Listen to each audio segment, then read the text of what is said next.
Okay, great. So, good afternoon, everyone. My name is Sarah O'Connell, and I'm the Director of Grants at New York Foundation for the Arts, or NYFA.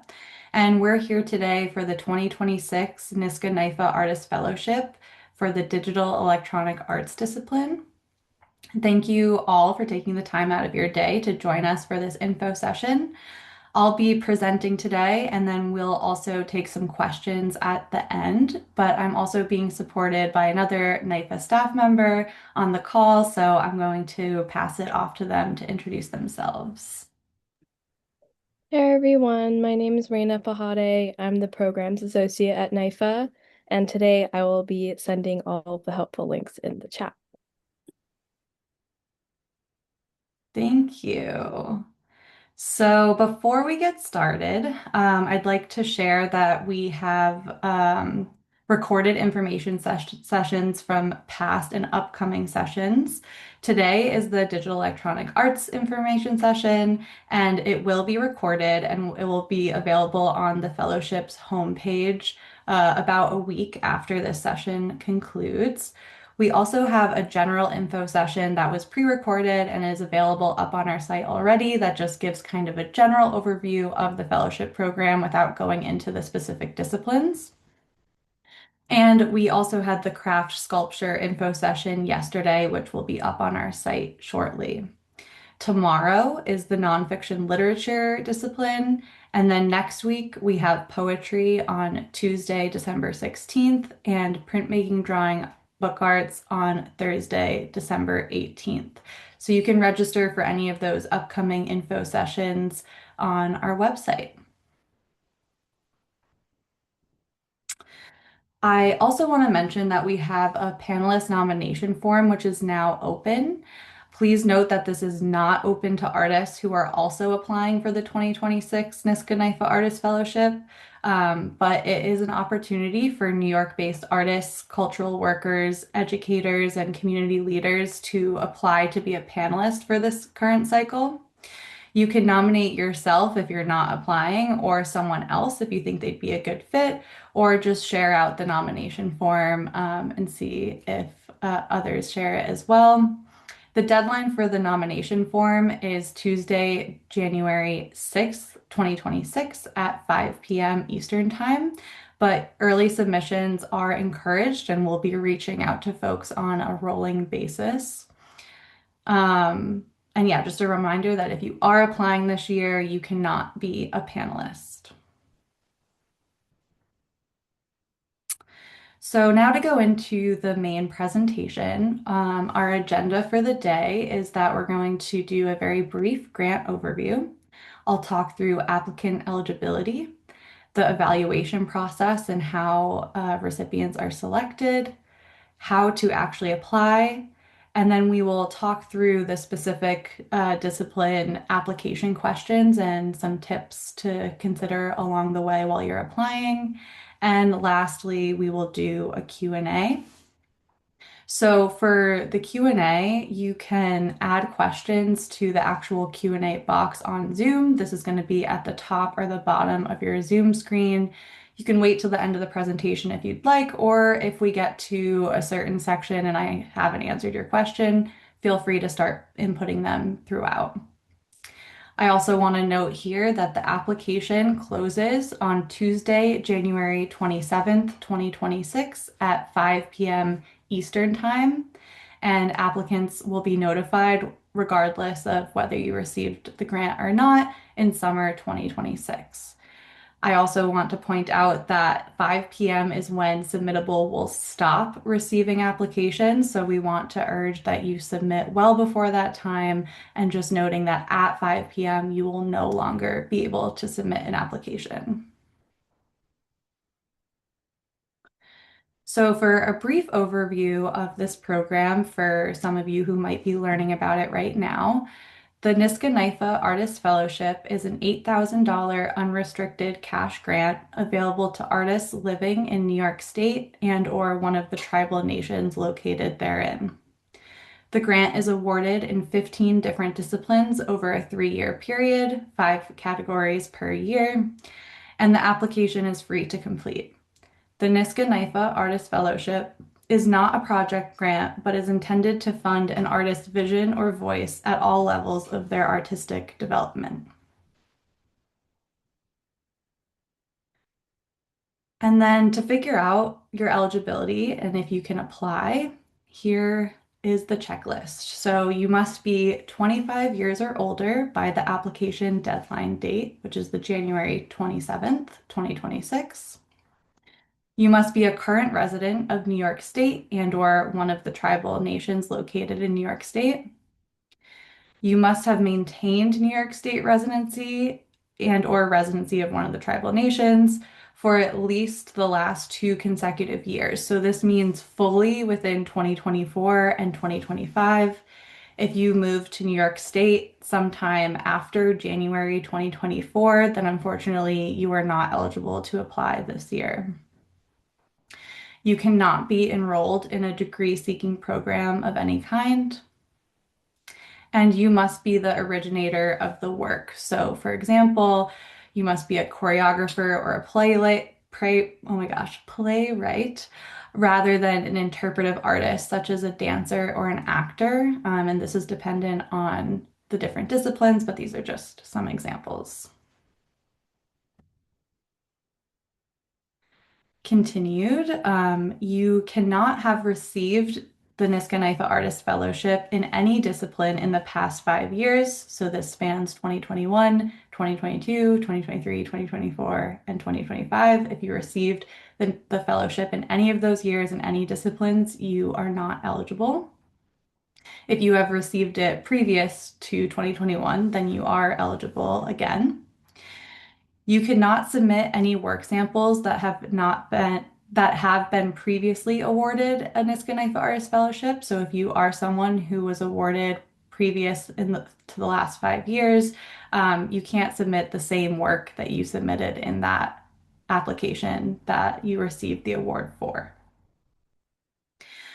While collaborating artists are eligible to apply, the total number of artists cannot exceed 3 individuals, and this includes the submitter. Each applying, each artist applying must all meet the eligibility criteria for this award. Artists applying as a collaboration cannot apply separately as an individual in the same year. So, regardless of if you're in a collaboration or you're applying as an individual artist, your name can only be submitted one time. Or you actually can apply to 2 separate disciplines, but you would have to apply both in the same collaborative or both as an individual.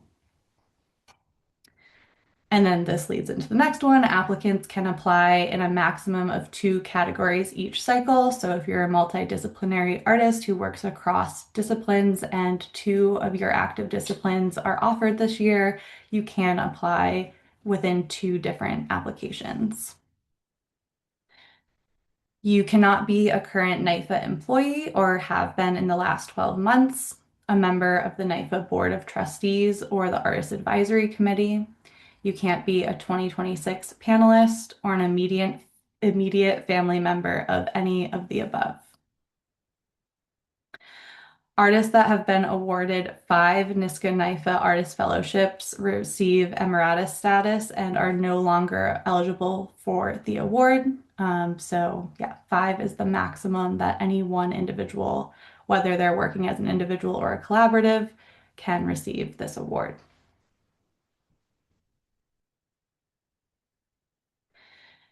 And now just some background on the evaluation process and how applications are reviewed. So they're reviewed over the course of 3 elimination rounds. Rounds 1 and 2 are very similar. The panel will carefully review and score assigned applications independently. The highest scoring applications will move forward into the next round of review, so it'll become a smaller and smaller pool for each round.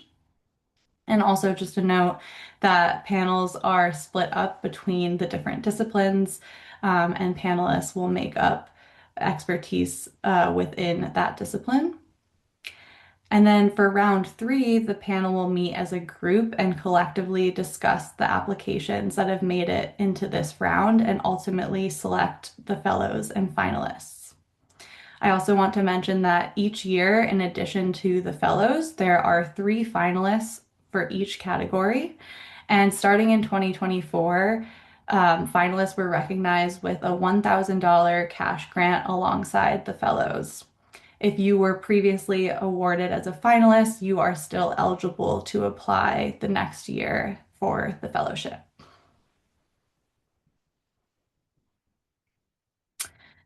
And in each round of review, panelists will assess applications based on three separate evaluation criteria. So I'm going to go over those. The first one is artistic merit. A competitive application demonstrates excellence in their discipline through strong work samples that highlight the applicant's creativity, technical proficiency, and cohesive artistic vision.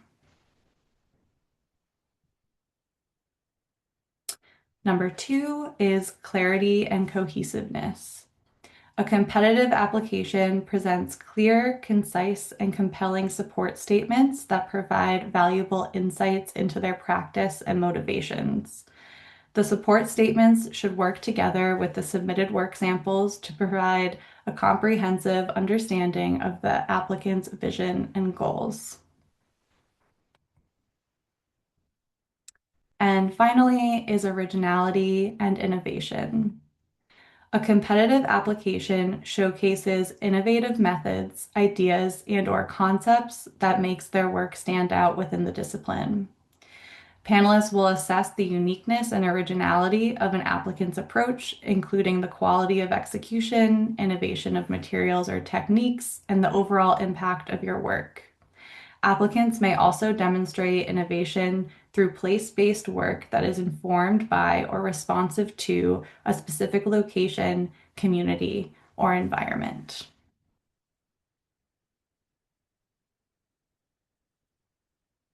Um, oh, and then also just stating again that the purpose of these three criteria is how the panel will review your application. So we highly recommend reviewing these or keeping them close by when you're submitting your application or filling out your application, and making sure that it fits within these three criteria.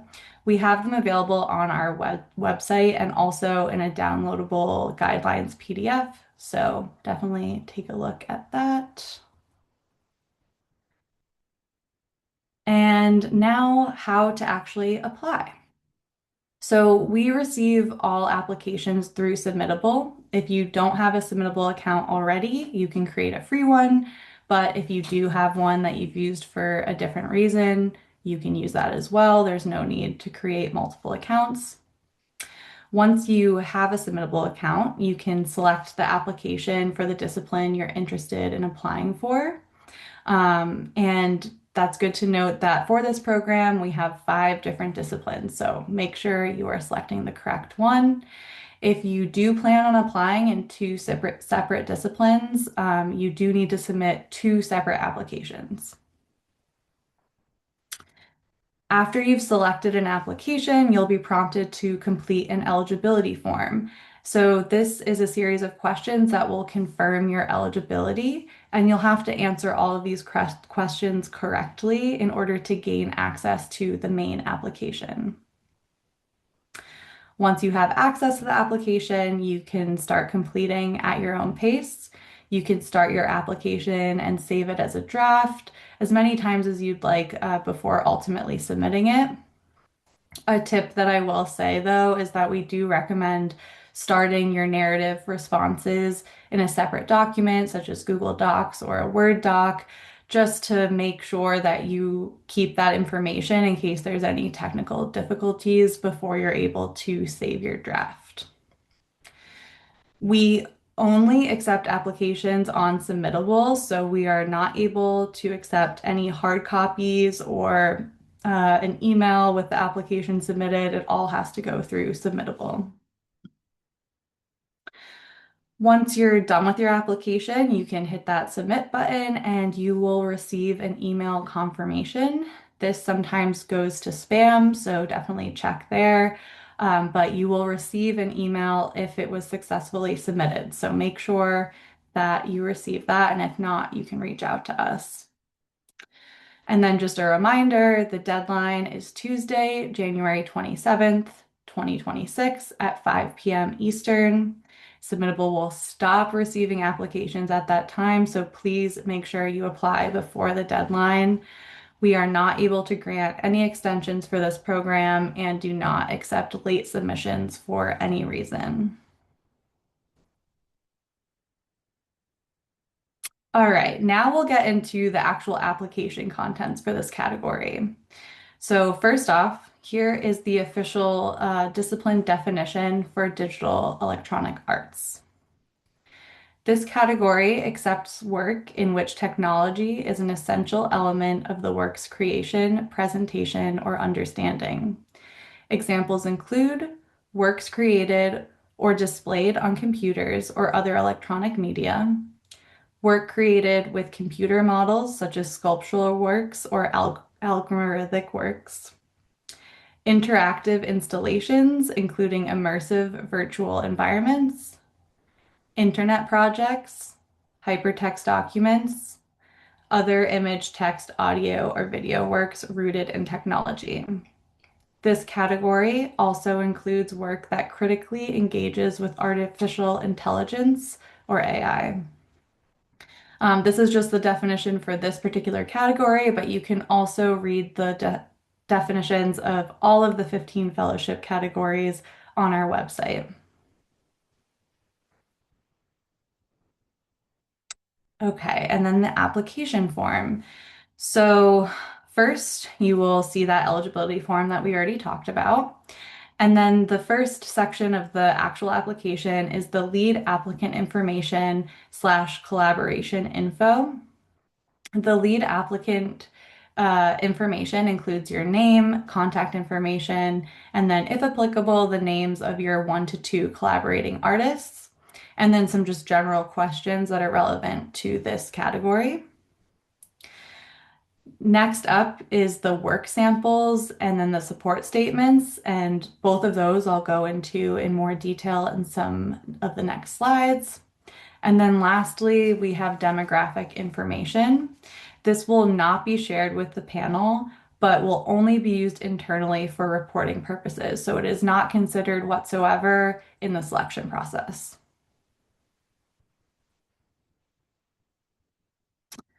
All right, so work samples. This is the most important part of the application, and it's going to be the primary point of review for the panelists. This is not a project grant, therefore, you should be submitting work that is completed or is a completed piece of an ongoing or continuing body of work. So, works in progress are not permitted. Additionally, work samples produced in the past 5 years are highly recommended. If you submit older work samples, consider providing an explanation as to why you chose those older work samples in the work sample information question, which we'll talk about in a couple slides from here. So for this category, you have a few options for submitting work samples. You could either submit images only, audio or video only, or a combination of the two. So if you're submitting images, you can submit up to 10 digital images. And this is only accepted in JPEG format, and each actual upload should represent one single body, or not body, one single work sample. Do not put multiple work samples in one image. And then submitted images can be representative of a singular body of work or multiple bodies of work. So if you're submitting 10 images, they can be from different bodies of work or all from the same. That's completely up to you as the artist, and we just recommend that you submit your strongest work samples. The other options are for the audio and video only. That's going to be 2 audio or video clips that are 5 minutes each in maximum length. And then if you want to submit both, then instead of 10 images, you'll do 5 images. And instead of two video or audio links, you'll submit one. And then a note for the video and audio, if the link that you're providing goes to a video or audio clip that is longer than 5 minutes, that's okay, but you will be prompted to submit timestamps to let the panelists know what part of the video that they should review. Because of the number of applications, they will not be reviewing more than the maximum number of minutes required. And then also just another tip to mention here is that you don't need to submit the maximum number of work samples. So if you're choosing to just submit images, you could submit 10, you could submit 8, you could submit 5. It's really up to you, as long as, like I said, you're submitting your strongest work samples. And then we would probably recommend not to submit less than 5 because we do want to give the panel a good sense of your overall work. And then continued, we'll go into some more specifics about video specifically. So the audio or video option are not uploads, they're links. So you can link directly to a video or audio on YouTube, Vimeo, Dropbox, Google Drive, Bandcamp, or SoundCloud. Those are just some examples. It doesn't have to be one of these, but it does have to lead directly to an actual video or audio clip. You cannot submit a website that has multiple videos or audio, or like is there's more clicks that are needed to get to your work sample. It should just show your work sample. Submitting a video sample consisting of multiple clips from different projects, such as a demo reel or highlight reels, is not allowed. So this is kind of similar to uploading multiple works within one image. We want each individual work sample submitted to represent one work sample. Do not submit links to videos that need to be downloaded to access. And do not submit links to interactive websites. So for online experience or simulations, a video of the site and moving through it is acceptable, but you can't link to the actual site itself and have the panelists do it on their own. It has to be a representation of the work. And then lastly, passwords for video or audio links. So after you provide a link, you'll be requested to provide a password if you need one.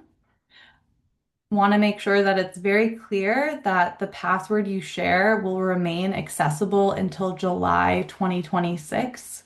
Any broken links cannot be corrected after you submit your application, and passwords can't be updated. So once you set it, please keep it the same until summer 2026. All right, work samples continue. So these are some more general things to keep in mind. The submitted images can be representative of a singular body of work or multiple bodies of work. I think I mentioned that, but very important. Um, it is strongly recommended that you do not submit a single file of multiple works in an effort to increase the amount of work samples submitted. For example, including 4 image files of 4 separate pieces together in a grid format. You can upload files of up to 400 megabytes each with a total submission limit of 800 megabytes. This is the recommendation of Submittable. Another tip, when formatting your images, RGB is the recommended color profile for screen viewing. You can use image editing software such as Photoshop, Canva, or Preview to edit, resize, and format your images. And then the metadata section of the application. So the metadata section will appear on your application after each of your work samples are uploaded, and you'll be prompted to provide the following information: title, date of completion, materials, and dimensions. This is only for the image uploads. For the video and audio, since it's links, this information is requested directly in the application form just as short answers. So you should see this whether you're submitting images or your video links. It's just going to look a little bit different. And then also to note that will be for the video and audio, you'll also have that extra question asking if there needs to be a password or if you want to submit timestamps, but those are both optional. And then the last part of the work sample, this is actually a written question. It's called the work sample information. It's required to fill out and it's 250 words max, but you do not have to use the full word count. And that goes for any of our narrative questions. In addition to your submitted images, briefly describe the context, concept, and execution of your work samples.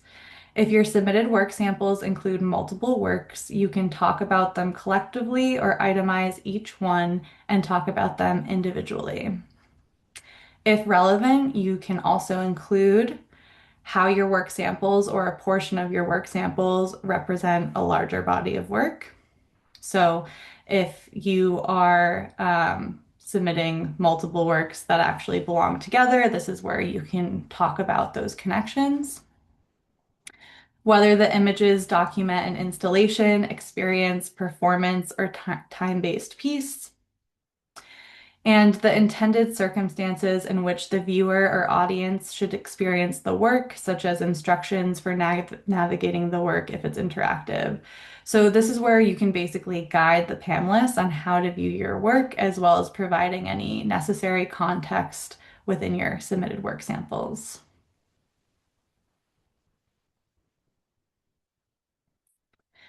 And now towards more of the written questions. This is the only other required one, which is the artist statement. This is also 250 words max, and it's a concise statement giving an overview of your artistic practice. This statement should give a brief introduction to your ideas, themes, and methods in your practice, such as how you make what you make or why you make what you make.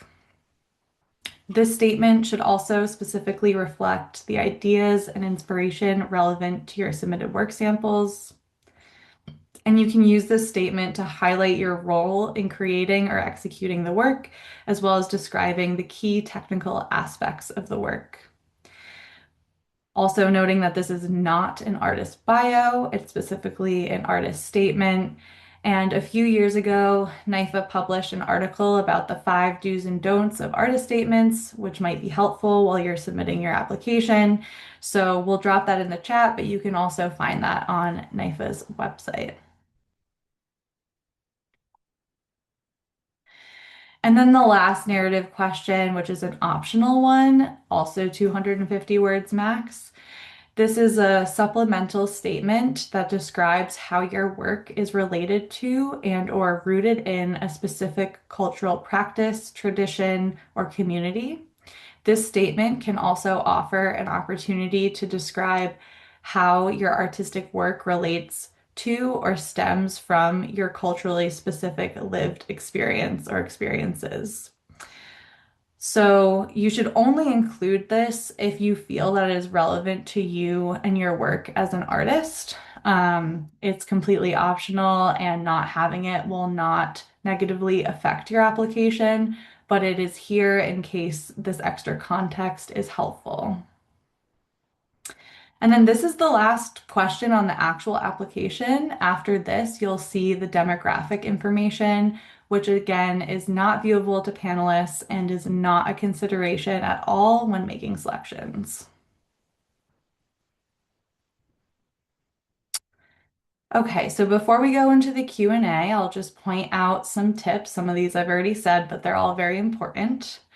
First, review the application guidelines closely. Make sure that you are reviewing the guidelines for your specific discipline.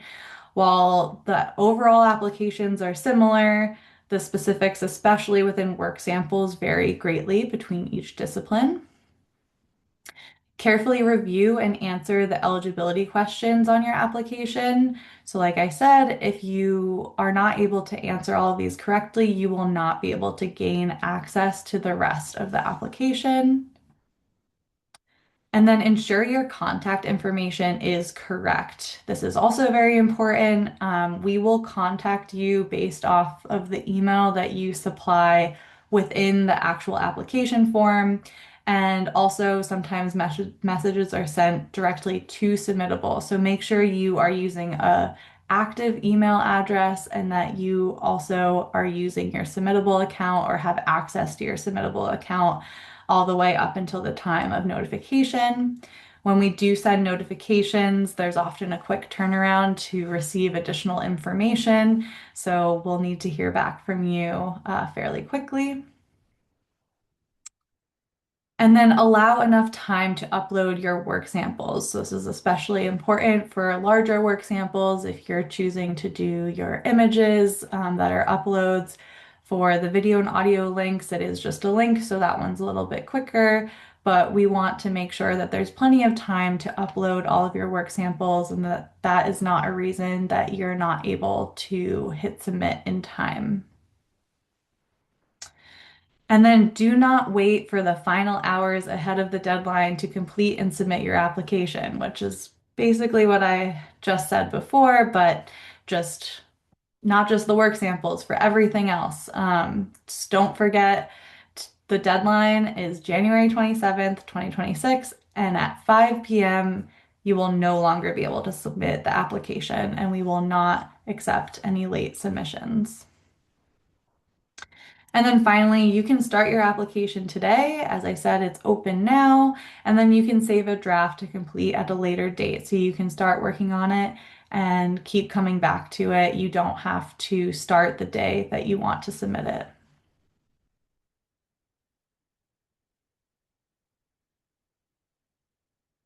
All right, so that is everything for the presentation portion. Thanks for sticking with me, and we're now going to move into the Q&A portion. If you have any questions, please start adding them into the Q&A box. And one final time, the applications close on Tuesday, January 27th, 2026 at 5 p.m. Eastern Time. We also have a pretty extensive FAQ on our website, and we'll drop the link in the chat, or you can just go to www.nyfa.org and look for the NYSCA Artist Fellowship. You can also reach out to us at the email on the screen, fellowships@nyfa.org, specifically if you have a more specific question than we're able to cover today, or if your question that you're submitting we're not able to get to, depending on how many we have. So, and we will get back to you fairly quickly on that email, but I do also want to recommend to submit any questions to our email inbox. I'd say at least 2 weeks before the application deadline to ensure that we have adequate time to help you. As you can imagine, towards the end of an application cycle, we get an increased number of questions, and we're a small team doing the best that we can. So if you're able to, please submit them earlier than later. All right, I'm just going to take a minute to see if any questions are coming in.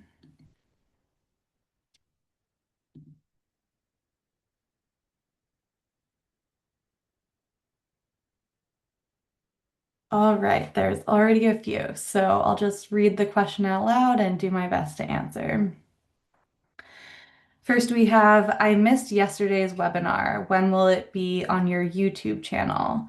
So the craft sculpture info session will be available by Monday, December 15th, possibly sooner. It will be on our YouTube channel. It'll also be posted on the NYFA Artist Fellowship webpage. Is there a place for us to see past grantees and their works? Yes, so we have a grant history and recipients page for all of our different programs. You can see all the past grantees with their websites linked, And that is, I believe it's just NYFA.org/grant-history. We'll drop it in the chat, but for anyone who's watching this recorded.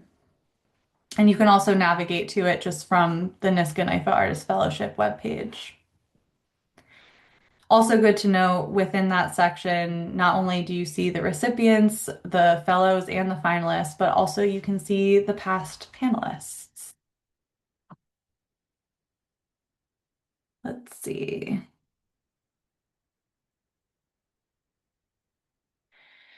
Can I submit images from two separate and different bodies of work? Sorry, both digital.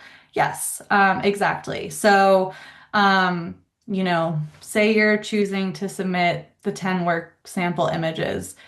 Those could all 10 be from the same body of work, or it could be from two bodies of work. It could be from 10 bodies of work. I would say that's probably more rare, but you can do as many as you'd like, and it's really just how you want the panelists to view you as an artist. So just like I said, submitting your strongest work samples, whether that's from one or multiple bodies of work. Mm. What are the size requirements for JPEGs? So you can upload files of up to 400 megabytes each with a total limit of 800 megabytes. So if you're submitting many images, then make them a bit smaller. Submittable will resize your images, but you'll see it. So if you upload all of your work samples before you hit submit, you can look at your application just as a panelist will look at it and determine if they're in the right format and quality for viewing. And obviously, if you upload them and you don't like how they look, you can delete and replace them with something. So you can kind of play around with that.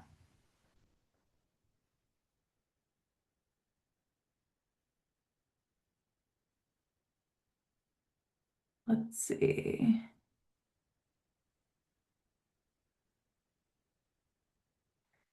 Can you go back and talk about finished work versus work in progress and this opportunity? So, yes, so this is an unrestricted grant that is for to support an artist and their practice in general. It's not a project grant. So we don't want to see any works in progress, only completed works that represent what you have done to this point as an artist. So that's the explanation there, other than, for it's much different than a project grant that you're applying to complete something and then works in progress are usually permitted. This is just completed works.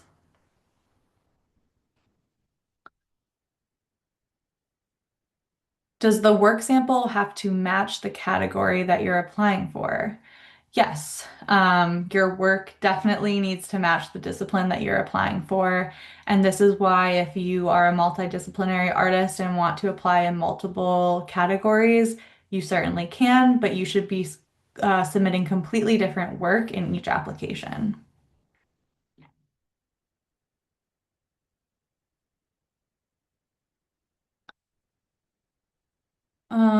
Let's see. So, is 250 words for each work sample and same for artist statement?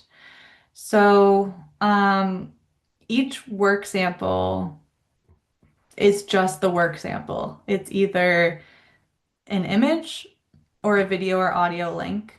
And then there's metadata for each of those. And that's just simple title, date of completion, things like that. It'll be very clearly labeled on the application.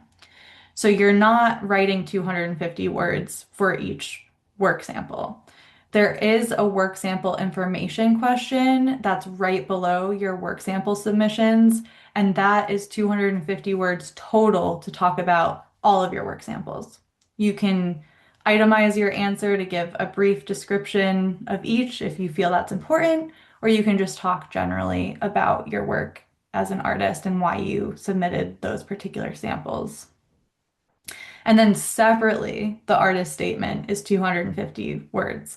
So the artist statement is talking about you as an artist, your overall practice, and the work sample information is giving context to the actual work samples that you have selected for the panel to look at.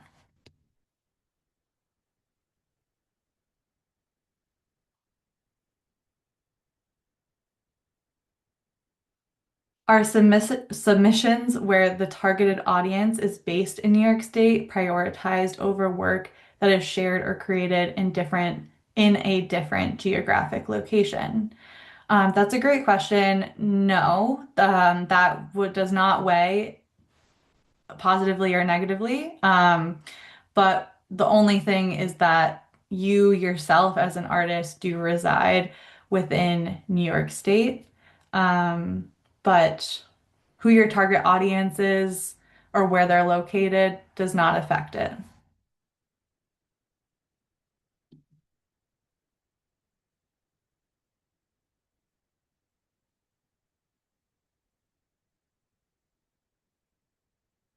Let's see.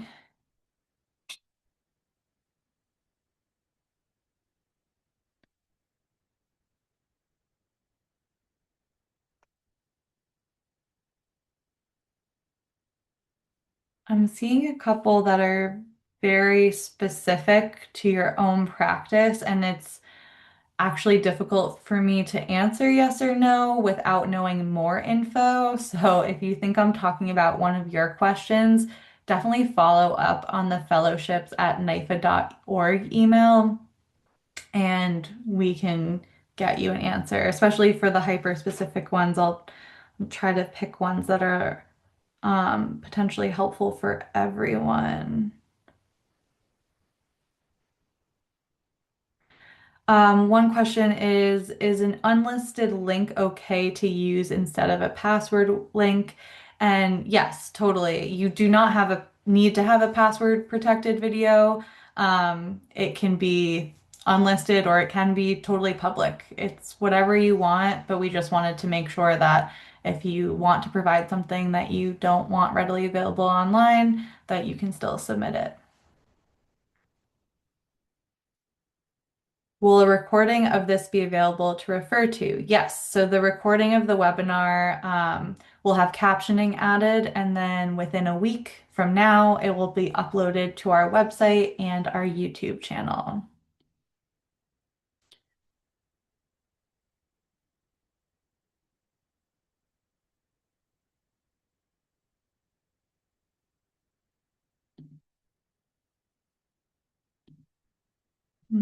Okay.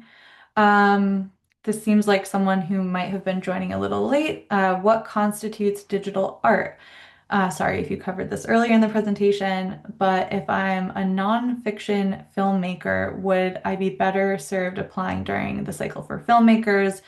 So yes, 100%. If you're a nonfiction or documentary filmmaker, we highly recommend that you apply in the video film section, the category, which was offered, I believe, last year. So then the next cycle will be in another 2 years.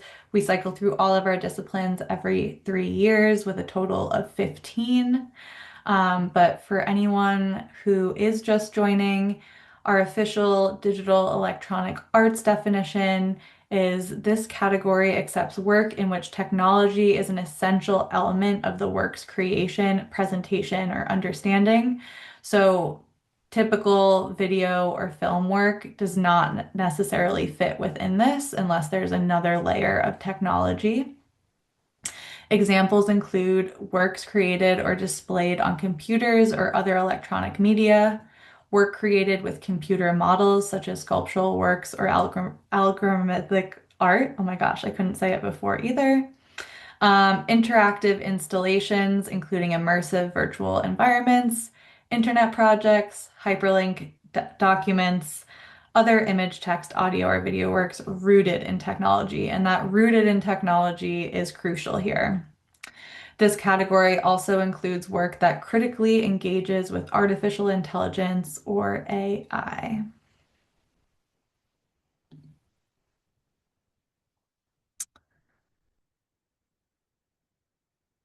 If I apply in two different categories with the same work, can I submit the same work samples and the same or similar written support? So no, definitely not. You cannot submit the same work samples because your work samples need to be very specific to the discipline that you're applying in. So if you were going to apply for uh, digital electronic arts and printmaking, drawing, book arts, they have to be two separate sets of work samples. I would say for the artist statement, though, you could certainly, whether it's exactly the same or just change slightly, that's okay. We're not going to look into that. And we understand how, if you're talking about your whole artistic practice, those two separate disciplines might inform each other and might all be a part of your artist statement. But as far as the work samples submitted, make sure that they are separate.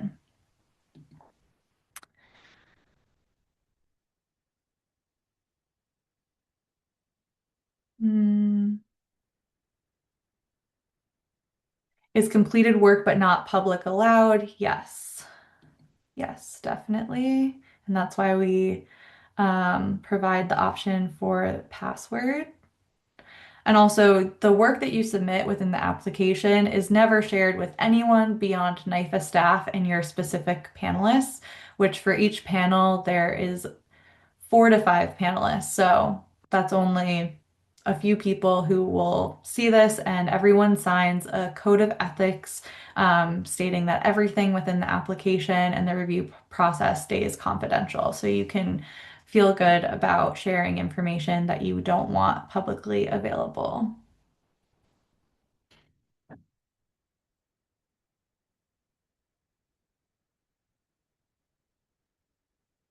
Can you clarify the difference between the work sample statement versus the artist statement? So, yes, so the work sample information is what we're calling it to kind of like, I don't know, make it more, it's really just talking about the like, what have you submitted? Is there any necessary context that's not readily available from viewing it or listening to it? Is there any particular information about how it should be looked at, about the scale, about its connection to the other work samples? This can be very brief if you don't feel like there's really any additional context that needs to be stated about your work samples. So that's more so just descriptive, context-based. And then the artist statement is all about you as an artist and your work as a whole. Why are you making what you do? How are you making what you do? What are your goals as an artist? Things like that. We have the actual bulleted questions to help guide you through that on the actual application form. And then there's also those 5 do's and don'ts article that we shared earlier in the chat, but you can also just find by searching on NYFA's website.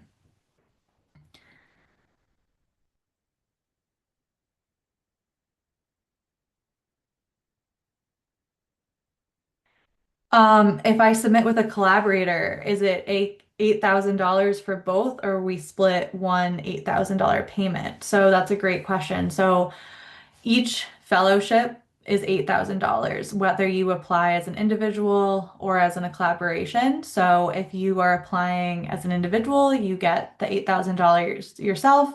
If you're applying with yourself and one other person, you split that 2 ways. And if you're applying with 2 other people, you split that 3 ways. And each artist within a collaboration has to meet all of the eligibility criteria individually, and then they will each receive their portion of the payment directly.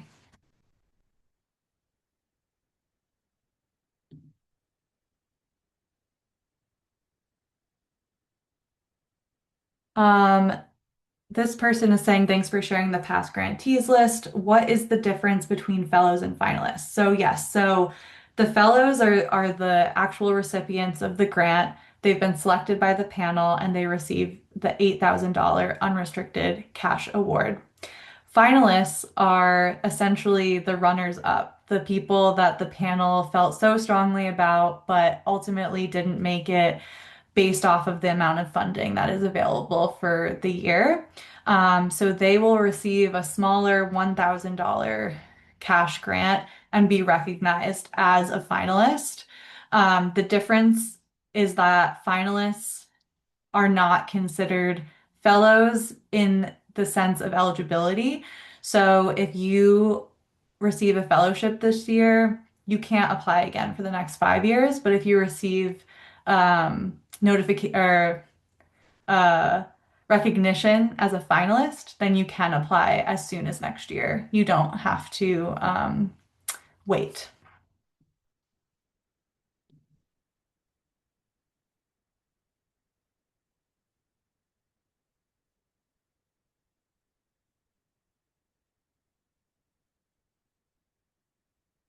Let's see. I'm seeing a few that may have come in before I answered. Let's see if there's anything new. We only have a couple minutes left.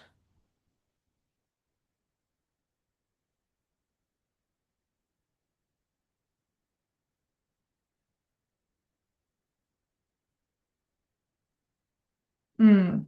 If I am a multidisciplinary artist and my digital art is related conceptually to my broader practice, which is not represented in the work sample, could it hurt my application to reference my other work? So, no, that would not hurt in the artist statement. I would say definitely don't mention that in the work sample information section because that's just about like what's in this application, what's the context for it.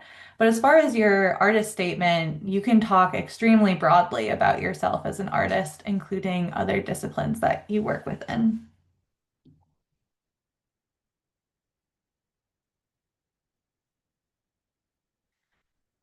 Is exhibition history important to this evaluation?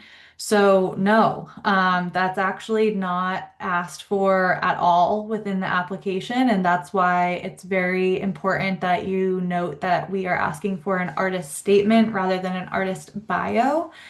So, your artist statement should not list specific public facing accomplishments and should talk more about yourself and your practice internally and what you are actually creating. And then I'll just add that the most important part of the applications is definitely the work samples. And also, this award is known to support artists at all parts of their career, whether you are emerging or more established, and that's not considered within the selection process.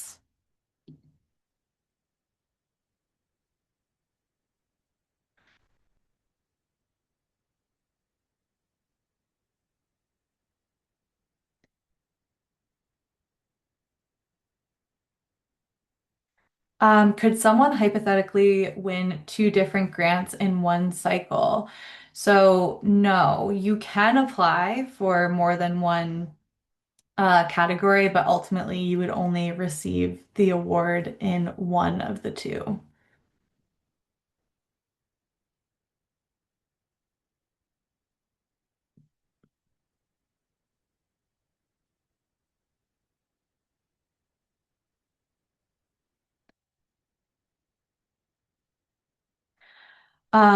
Here's a follow-up question off of the filmmaking question. So they want to clarify if you create music videos that are strictly to be viewed electronically, this would not fit the category, but would better suited for film in 2 years. So yes. So if you were making videos that needed to be viewed on a very specific electronic device because of the way that that looks and how it interacts with the viewing experience, there could be a reason for this category to fit well. But if you are making a music video that is viewed online or on any type of screen, that's definitely considered video film. As I mentioned, the technology aspect has to be integral to the work for you to fit within this category.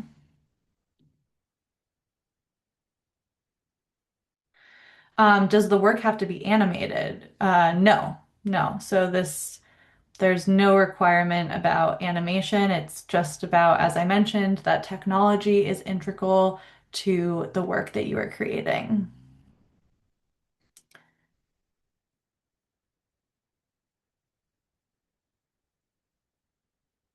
Okay, let's see, maybe just one more. And again, I see that there's a lot more here. We just don't have time to go through all of them. And like I said, some of them are hyper specific, which are great, but are just better suited for us to chat through, getting some more context about your actual practice.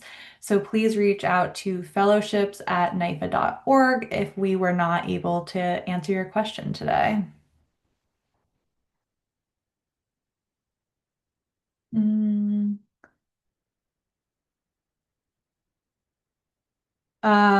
The so for the eligibility, last 2 consecutive years, when is the start date? I moved here mid 2024. So unfortunately, you would not be eligible this year, but you would be eligible next year. So the last 2 consecutive years is the last 2 full consecutive years. So all of 2024 and all of 2025. If awarded, an eligibility form will be submitted to all potential fellows, and that will have to be submitted and approved by NYFA staff before officially receiving the award. So if you are not eligible, then please don't go through the trouble of applying. We're quite strict about the eligibility, and don't want you to fill out a whole application and then find out that you cannot receive it. All right. I think I'm going to leave it at that. We're just about 3 p.m. Thank you again so much for taking the time to join us today and for asking all of these thoughtful questions. I hope that it was helpful, and I wish you all the best of luck in submitting your applications. All right. Bye-bye.